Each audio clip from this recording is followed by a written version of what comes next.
25 फरवरी 2025 की सुबह 6:30 बजे के आसपास का वक्त हो रहा था। एक लड़की ने अपनी दोस्त को फ़ोन मिलाया। फ़ोन मिलाने के बाद वो हेलो बोलने की कोशिश कर रही थी, लेकिन इधर से रोने की आवाज़ आ रही थी। दोस्त पूछने लगती है कि आखिरकार इतनी सुबह फ़ोन किया है और तुम रो क्यों रही हो, परेशान क्यों हो? जो भी बात है मुझे बता सकती हो। वो लगातार रोई चली जा रही थी, समझ में नहीं आ रहा था कि कहाँ से शुरू करे, कहाँ से ना करे। उसके दोस्त ने तसल्ली दी। जब तसल्ली दी तो उसने पूछा कि आखिरकार बात क्या है, या तो तुम रो लो या फिर मुझे अपनी बात बता दो। लड़की ने अपनी बीती हुई कहानी बताई। कहानी सुनने के बाद उसकी दोस्त परेशान हो जाती है। कहती है कि तुम अभी बस स्टॉप से कितनी दूर चली आई हो? उसने कहा कि अभी ज़्यादा दूर नहीं आई हूँ। तभी वो कहती है कि यहाँ से जहाँ भी हो उतर जाओ। उतरने के बाद कैसे भी वहाँ से सीधा वहीं पहुँचो, नज़दीकी पुलिस स्टेशन जाना। जो सारी की सारी बातें तुमने मुझे बताई, वही बातें जाकर पुलिस स्टेशन में बताना। जैसे ही दोस्त ने ये बात कही, उसको तसल्ली दी। उसने कहा कि अगर तुम ऐसे ही चली गई तो हो सकता है न जाने कितनी बहन बेटियों के साथ भविष्य में ऐसा हो, इसीलिए तुम्हें वापस जाना ही पड़ेगा। दोस्त ने कहा। दोस्त की बात मानकर वो 26 साल की लड़की आखिरकार पुलिस स्टेशन जाती है, रोते हुए अपनी कहानी बयां कर देती है। अब इसके बाद ये कहानी केवल पुलिस स्टेशन तक सीमित नहीं थी, बल्कि पूरे महाराष्ट्र प्रदेश में फैल जाती है। चाहे विपक्ष हो या मीडिया हो, हर जगह सवाल उठने शुरू हो जाते हैं कि कहीं कोई ऐसी जगह है जहां पर लड़कियां सुरक्षित हो सकती हैं। इस बात को लेकर सवाल खड़े हो जाते हैं और फिर महाराष्ट्र सरकार घिर जाती है। और महाराष्ट्र सरकार इस लड़की को इंसाफ दिलाने के लिए एड़ी चोटी का जोर लगा देती है। आज की कहानी सुनने के बाद शायद आप लोग भी सोचने पर मजबूर हो जाएंगे कि आखिरकार ऐसी कौन सी जगह है जहां लड़कियां सुरक्षित रह सकती हैं। नमस्कार, मैं हूँ राज और आज की जो सच्ची घटना मैं आपको सुनाने जा रहा हूँ, ये सच्ची घटना है महाराष्ट्र प्रदेश के पुणे शहर की। दरअसल 25 फरवरी 2025 की सुबह लगभग 5 बजे के आसपास का वक्त रहा होगा। इसी बीच में एक लड़की जिसकी उम्र लगभग 26 साल के आसपास होती है, जो घरों में काम करती थी, उसे अपने गांव जाना था। गांव जाने के लिए बस का इंतजार कर रही थी। जैसे अंधेरा था, वो लड़की बस का इंतजार कर रही थी कि कोई बस उसके गांव की तरफ जाएगी तो उसमें बैठ जाएगी। इसी बीच में एक लड़का आता है जिसकी उम्र लगभग 35 साल के आसपास होती है। वो आता है, हाथ जोड़कर नमस्ते करता है, कहता है दीदी नमस्ते, आप ठीक हो? लड़की थोड़ा सकपका जाती है, कहती है कि भैया मैंने आपको नहीं पहचाना। उसने कहा आपने नहीं पहचाना, लेकिन मैंने आपको पहचान लिया। शायद आप बस का इंतजार कर रही हो, आपको अपने गांव जाना है, अपने घर जाना है। जैसे लड़की ने ये बात सुनी, लड़की एकदम खुश हो जाती है। हाँ जाना तो है, गांव जाना है। लड़का पूछता है कि कौन से गांव जाओगी, कहाँ जाना है? दरअसल पुणे का ये जो स्टेशन है, जिसका नाम स्वारगेट बस स्थानक होता है, वो कहता है कि यहाँ से पूरे महाराष्ट्र प्रदेश के लिए बस मिलती है। आप बस मुझे ये बताओ कि आपको जाना किस जगह है। लड़की कहती है कि मुझे सतारा जिले का एक गांव लगता है फलटन, वहाँ जाना है। लड़का कहता है कि दीदी परेशान क्यों होती हो, चलिए मैं आपको बस तक लेकर चलता हूँ। वो लड़का बस स्टॉप पर एक बस खड़ी हुई थी जो कि MSRTC यानी कि महाराष्ट्र राज्य सड़क परिवहन निगम की जो बस थी, जिसका नंबर होता है MH06BW3019, जिस पर बड़े बड़े अक्षरों में लिखा हुआ था शिव शाही। वो बस खड़ी हुई है, एयर कंडीशनर बस होती है। एयर कंडीशनर बस के पास जाकर खड़ा कर देता है, कहता है दीदी आप जाकर इसमें बैठ सकती हो। जैसे ही लड़की ने देखा, बिल्कुल गाड़ी में अंधेरा हो रहा था, क्योंकि अभी तो सूरज भी नहीं निकला था, अंधेरा हो रहा है। लड़की ने कहा कि भैया ये तो बिल्कुल अंधेरा हो रहा है गाड़ी के अंदर। वो कहता है कि आप बिल्कुल भी परेशान मत हो, टॉर्च जला करके देखो, जाओ अंदर, आपको पता चल जाएगा। कई ऐसे यात्री हैं जो रात भर के थके हुए हैं, सो रहे हैं, इसीलिए बस थोड़ी देर में चलने वाली है। आप जब लड़की को ये कहा गया कि जाकर अपने मोबाइल की टॉर्च जलाकर अंदर जाकर देख सकती हो, यात्री वहाँ दिखाई देंगे, तो आप अंदर रुकना नहीं। अगर यात्री वहाँ पर ना दिखाई दे तो आप अपने चले आना। लड़की को भरोसा हो गया। वैसे भी वो इतने प्यार से जो बात कर रहा था, दीदी दीदी करके बात कर रहा था, उसने इतनी जान पहचान जो बना ली थी। वो दावा कर रहा था कि पिछले 10 साल से मैं यहाँ काम कर रहा हूँ, देखते ही सवारी को पहचान लेता हूँ कि उसे कहीं कहाँ जाना है, कहाँ नहीं जाना है। लड़की जैसे ही अंदर जाती है तो जो एयर कंडीशनर बस होती है, उनकी खिड़कियाँ तो खैर हमेशा बंद रहती हैं, क्योंकि शीशे से वो पैक होती हैं, और खिड़कियाँ भी वैसे ये बटन से बंद होती हैं, वैसे जैसे हाथ से बंद करते हैं वैसे नहीं होती। खिड़की खुली हुई थी। लड़की जैसे ही अंदर जाती है, अंदर जाने के बाद उसने टॉर्च जलाकर देखा, तो टॉर्च जलाने के बाद पता चलता है कि जिस खिड़की से वो अंदर आई थी, दरअसल वो खिड़की बंद हो चुकी थी। अब बाहर जाने का कोई रास्ता नहीं था, चिल्लाने के लिए कोई मौका नहीं था, और उस लड़की के सामने वो लड़का खड़ा हुआ था जो कुछ देर पहले उसे दीदी दीदी करके बात कर रहा था। इसके बाद उस लड़के ने, जिसकी उम्र लगभग 35 साल के आसपास रही होगी, उस 26 साल की लड़की के साथ गंदा काम किया, घिनौना कृत्य किया। जब उसका मन भर जाता है वो लड़की चीखती है, चिल्लाती है, अपनी जान बचाने की कोशिश करती है, लेकिन वो आवाज़ थी वो बाहर निकल नहीं रही थी।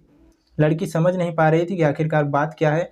दरअसल एयर कंडीशनर होने की वजह से वो आवाज़ बाहर जा ही नहीं पा रही थी।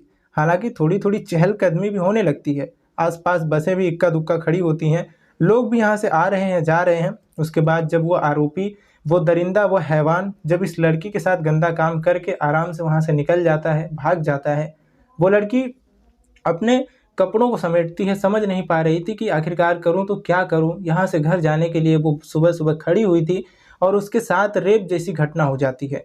उसके बाद वो लड़की यहाँ से निकलती है, किसी से पूछती है कि मुझे अपने गांव जाना है, गांव के लिए बस पकड़नी है।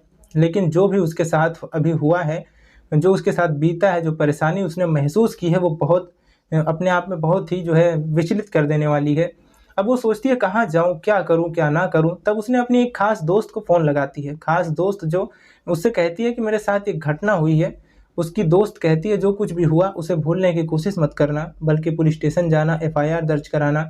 अब वो लड़की जाकर सीधा पुलिस स्टेशन जाती है और पुलिस स्टेशन यानी कि स्वारगेट पुलिस स्टेशन थाने में जाने के बाद पूरी की पूरी कहानी बयां करती है। पूरी कहानी बयां करने के बाद पुलिस इस मामले को बहुत ही गंभीर रूप से लेती है और कहती है कि आप बिल्कुल भी परेशान ना हो, हम जितनी जल्दी हो सकेगा इस आरोपी को गिरफ्तार कर लेंगे, पकड़ लेंगे। ये मामला फिर सोशल मीडिया पर इस कदर वायरल होना शुरू हो जाता है कि देखते ही देखते पूरे महाराष्ट्र भर में फैल जाता है। पुलिस पर दबाव बढ़ जाता है और साथ ही सरकार पर भी दबाव बढ़ जाता है। सरकार सीधे सीधे यानी कि मुख्यमंत्री देवेंद्र फडणवीस अब आदेश करते हैं कि जितनी जल्दी हो सके इस आरोपी को गिरफ्तार किया जाए। अब गिरफ्तार करने के लिए पुलिस ने ये देखा कि आखिरकार लड़का कौन है, कैसे पता चलेगा, क्या वाकई वो रोडवेज डिपो का है या फिर कहीं बाहर का है, कहाँ से आया है। तभी सीसीटीवी कैमरे खंगाले जाते हैं और सीसीटीवी कैमरे खंगालने के बाद पता चलता है कि ये लड़की एक लड़के के साथ आ रही थी। उसके चेहरे पर हालांकि मास्क लगा हुआ था, लेकिन पुलिस ने कई घंटों की मशक्कत के बाद आखिरकार उसको पहचान लिया। जब आसपास के लोगों को दिखाया कि ये लड़का कौन है, तो उन्होंने बताया कि ये लड़का, इसका नाम है दत्तात्रेय रामदास गाड़े। दरअसल इसकी उम्र 35 साल के आसपास है। अब इसके बारे में पता चलता है कि इसके ऊपर तो कई सारे मुकदमे हैं, जैसे कि डकैती का है, चोरी का है, इस तरह के मुकदमे हैं। साल 2019 में ये एक जमानत पर भी रिहा हो चुका था, दरअसल बाहर आ चुका था। उसके बाद भी ये गैंगस्टर टाइप का आदमी है, जो न केवल इसकी मानसिकता गंदी है बल्कि ये एक क्रिमिनल माइंडेड लड़का है। अब इसको गिरफ्तार करने के लिए पुलिस ने 13 टीम बनाई, खोजी कुत्ते की व्यवस्था की, जो ड्रोन का सहारा लिया गया। लेकिन इस घटना को ये होती है 25 फरवरी 2025 की सुबह लगभग 5:30 के आसपास, और 27 फरवरी 2025 की शाम आ जाती है, लेकिन आरोपी गिरफ्तार नहीं होता। तब सरकार ये कहती है कि इसके बारे में कोई सूचना देगा उसको 1 लाख रुपए का इनाम दिया जाएगा। इसलिए जिसको भी पता हो कि जिसका नाम है दत्तात्रेय रामदास गाड़े, जहाँ भी मिलता है, जहाँ भी दिखाई दे, जो इसके बारे में इन्फॉर्म करेगा उसको 1 लाख रुपए का इनाम दिया जाएगा। जल्दी से जल्दी इसके बारे में जानकारी दी जाए। अब ये मामला तो हाईलाइट हो ही जाता है। अब शिवसेना जो युवटी होती है, उनके नेता लोग वहाँ पर जाते हैं, हंगामा शुरू हो जाता है। अगले दिन यानी कि 26 फरवरी को हंगामा शुरू होता है, तोड़फोड़ शुरू कर देते हैं। तभी एक नेता होते हैं जिनका नाम होता है बसंत मोरे। बसंत मोरे ऐसे ही अपने कुछ साथियों के साथ रिपोर्टिंग करते घूम रहे थे, यानी कि वो अब जिसके हाथ में मोबाइल वही एक पत्रकार भी बन जाता है। और नेता तो खैर नेता होते हैं। डिपो के पीछे एक गाड़ी खड़ी हुई थी, बेकार सी हालत में गाड़ी होती है, उसके शीशे टूटे हुए थे। उस गाड़ी में चले जाते हैं, यानी कि उनको कोई ऐसी इन्फॉर्मेशन देता है कि आपको डिपो के पीछे जाना चाहिए। वहाँ एक बस खड़ी है। जब उस बस के अंदर जाते हैं तो कई महिलाओं के उसमें साड़ी, कपड़े वगैरह भी, उसके साथ ही उसमें कंडोम भी पड़े हुए थे। उन कंडोम को देखने के बाद, उस बस की स्थिति को देखने के बाद ऐसा लग रहा था जैसे कि सस्ते लॉज के रूप में इसे इस्तेमाल किया जा रहा हो। यानी कि ये पहली घटना नहीं थी, वह इससे पहले भी कई बेटियों के साथ, कई बहनों के साथ इस तरह की घटना जरूर हुई होगी। जिस तरह के वहाँ पर सबूत मिल रहे थे, यानी कि कंडोम जैसे चीज़ मिल रही थी, आपत्तिजनक सामान मिल रहे थे, लड़कियों के, महिलाओं के कपड़े जो मिल रहे थे, अब उसको लेकर सरकार पर और दबाव पड़ने लगता है। आखिरकार पुलिस इस आरोपी को गिरफ्तार करने के लिए पूरी की पूरी कोशिश करती है। मुख्यमंत्री ने भी साफ साफ बोल दिया, चाहे वो डिप्टी सीएम हो या फिर मुख्यमंत्री देवेंद्र फडणवीस हो, उन्होंने साफ साफ बोल दिया कि आरोपी चाहे कोई भी हो, किसी का रिश्तेदार हो, किसी का खास आदमी हो, कोई भी व्यक्ति हो, कोई भी हो सकता है, लेकिन उसको किसी भी कीमत पर बख्शा नहीं जाएगा। कोशिश करेंगे उसको फांसी के फंदे तक पहुंचाएं। इसके लिए बस हमें थोड़ा समय चाहिए। और पुलिस ने जब मीडिया में जाकर रिपोर्ट की बताया कि इस तरह की घटना हुई है, लड़की हमारे पास आई थी और हम पूरे पूरे ईमानदारी से काम कर रहे हैं। परिवहन मंत्री जिनका नाम होता है प्रताप सर नाइक, उन्होंने 23 सुरक्षा गार्ड को बदलवा दिया। यहाँ पर जो सुरक्षा गार्ड लगे हुए थे इस बस स्टॉप पर, तो आखिरकार उनकी ड्यूटी कहाँ थी, वो क्या कर रहे थे? जिसकी बस थी आखिरकार वो कहाँ था? कैसे उसके दरवाजे खुल गए, जबकि उसका ताल्लुक ना कोई कंडक्टर से था ना ड्राइवर से था। जब उसका किसी से कोई सीधा लिंक नहीं है तो दरवाजे खुले कैसे? एयर कंडीशनर गाड़ी के दरवाजे तो जब तक चाबी नहीं लगेगी, जब तक बटन नहीं दबेगा, तब तक दरवाजे नहीं खुलेंगे। इसका मतलब किसी न किसी की सह है। अभी इस मामले की जांच पड़ताल की जा रही है। इसके पीछे जितने भी आरोपी होंगे, पुलिस ऐसा दावा करती है, उन्हें किसी भी कीमत पर बख्शा नहीं जाएगा। और इस समाज में एक संदेश दिया जाएगा कि बुरे काम करने वालों का बुरा ही नतीजा होगा। साथ ही कुछ लोगों ने इस घटना को साल 2012 में जो दिल्ली में हुई थी निर्भया कांड के साथ एक घटना हुई थी, उस घटना से इस घटना को जोड़ कर देखा जा रहा है। कहा जा रहा है कि बसों में, खासकर सरकारी बसों में, रोडवेज की बसों में सब के सब लोग अपने आप को सुरक्षित महसूस करते हैं। और यहाँ जो घटना घटी है वो रोडवेज बस में ही घटी है और सरकारी जगह पर ही घटी है। अगर सरकारी जगह, सरकारी वाहन ही सुरक्षित नहीं है तो वो ऐसी कौन सी जगह है जहाँ पर लड़कियाँ, महिलाएं सुरक्षित हो सकती हैं? दोस्तों, इस पूरे घटनाक्रम को सुनाने का उद्देश्य किसी को परेशान करना नहीं है, किसी का दिल दुखाना नहीं है, बल्कि आपको जागरूक करना है, आपको सचेत करना है। जय हिंद, जय भारत।